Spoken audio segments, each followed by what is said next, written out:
بسم اللہ الرحمن الرحیم۔ السلام علیکم ورحمۃ اللہ وبرکاتہ۔ شب معراج کب آ رہی ہے؟ کون سا دن ہوگا؟ کون سی رات ہمیں جاگنا ہے؟ کون سے نوافل پڑھنے ہیں اور کس دن روزہ رکھنا ہے؟ کون سی عبادت کرنی ہے؟ یہ سوال بہت پوچھا جا رہا ہے، اس لیے انشاءاللہ میں آپ کو مکمل تفصیل بتاؤں گا کہ کون سا دن آ رہا ہے، کون سی تاریخ ہے، کس دن روزہ رکھنا ہے اور کون سی رات شب معراج ہے۔ سامعین اکرام، ماہ رجب المرجب جاری ہے، اس کے بہت سے دن گزر چکے ہیں اور کچھ دن باقی ہیں۔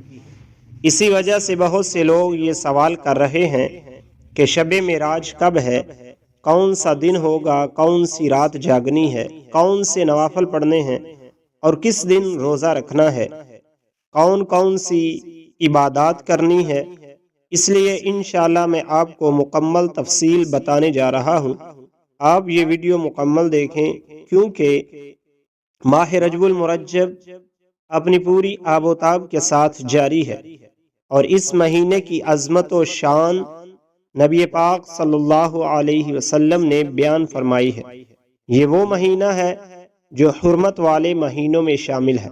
یاد رکھیں، حرمت والے مہینے 4 ہیں: ذی القعدہ، ذو الحج، محرم اور رجب۔ ان 4 مہینوں کو حرمت والے مہینے کہا جاتا ہے۔ مفسرین اکرام نے اس کی 2 وجوہات بیان فرمائی ہیں۔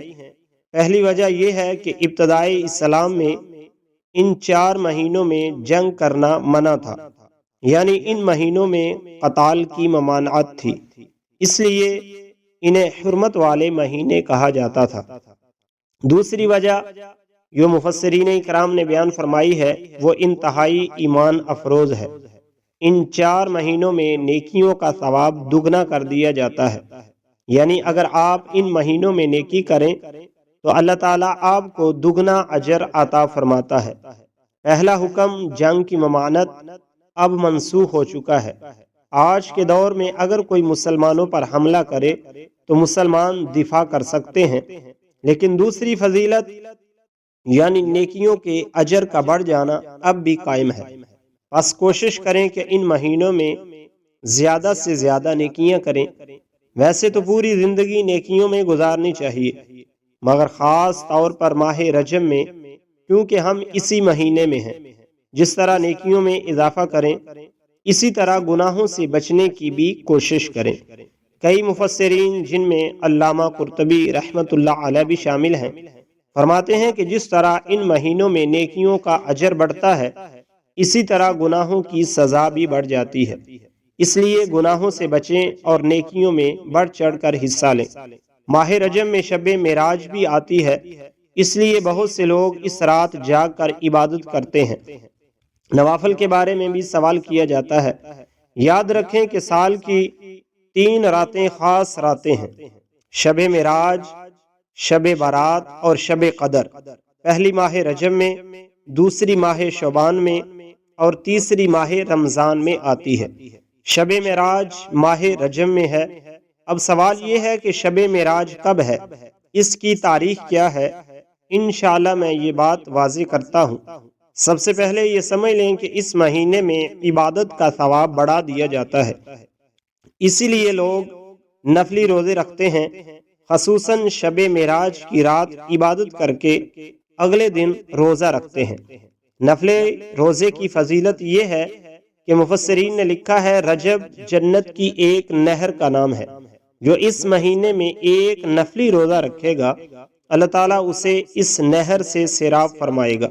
جو 7 روزے رکھے گا، اس نے اپنے اوپر جہنم کے 7 دروازے بند کر لیے۔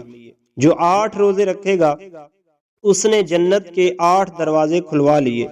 اور جو 10 روزے رکھے گا، 10ویں روزے کی افطاری کے وقت اللہ تعالیٰ اس کے گناہوں کو نیکیوں میں بدل دے گا۔ یہ اللہ تعالیٰ کا کتنا بڑا کرم اور رحمت ہے۔ ایک ہوتا ہے گناہوں کا مٹ جانا، اور ایک یہ کہ گناہ نیکیوں میں بدل جائیں۔ اللہ تعالیٰ اس مہینے میں 10 نفلی روزے رکھنے والے کے گناہوں کو نیکیوں میں بدل دیتا ہے۔ اس لیے کوشش کریں کہ زیادہ سے زیادہ روزے رکھیں۔ اگر یہ ممکن نہ ہو تو کم از کم شب معراج کی رات عبادت کریں، ذکر و اذکار کریں اور اگلے دن روزہ رکھیں۔ اب میں آپ کو بتاتا ہوں کہ شب معراج کون سی تاریخ ہے، کون سا دن ہے، کون سی رات جاگنی ہے اور کس دن روزہ رکھنا ہے۔ یاد رکھیں کہ برِ صغیر پاک و ہندوستان میں عرصہ دراز سے یہ معمول چلا آ رہا ہے کہ اہل اسلام شب معراج کی رات جاگتے ہیں، عبادت کرتے ہیں، نوافل ادا کرتے ہیں، محافل ہوتی ہیں، بیانات ہوتے ہیں، لنگر تقسیم ہوتا ہے، قرآن کی تلاوت اور نعت رسول صلی اللہ علیہ وسلم کا اہتمام کیا جاتا ہے اور اگلے دن روزہ رکھا جاتا ہے۔ یہ بات ذہن میں رکھیں کہ شب معراج کی رات جاگنا فرض یا واجب نہیں ہے، یہ زیادہ سے زیادہ مستحب ہے، یعنی جو کرے اسے اجر ملتا ہے اور جو نہ کرے وہ گناہگار نہیں ہوتا۔ جہاں تک تاریخ کا تعلق ہے تو پاکستان میں 16 جنوری 2026 بروز جمعہ ہے۔ جب جمعہ کا دن گزر جائے اور سورج غروب ہو جائے تو شب معراج شروع ہو جائے گی، یعنی جمعہ کے بعد آنے والی رات شب معراج کی رات ہوگی۔ اس رات عبادت کریں، نوافل ادا کریں۔ نوافل کے حوالے سے کوئی مخصوص نوافل مقرر نہیں ہے۔ آپ نماز تسبیح پڑھ سکتے ہیں، شکرانے کے نوافل، توبہ کے نوافل ادا کر سکتے ہیں۔ بالخصوص میری آپ سے گزارش ہے کہ رات میں کچھ دیر آرام کر کے اٹھیں اور تہجد کی نماز ضرور ادا کریں۔ تہجد کے 12 نوافل ادا کریں، پھر اگلے دن ہفتہ کو روزہ رکھیں۔ امید ہے بات واضح ہو گئی ہوگی۔ اللہ تعالی ہمیں سمجھنے کی اور اس پر عمل کرنے کی توفیق عطا فرمائے، آمین۔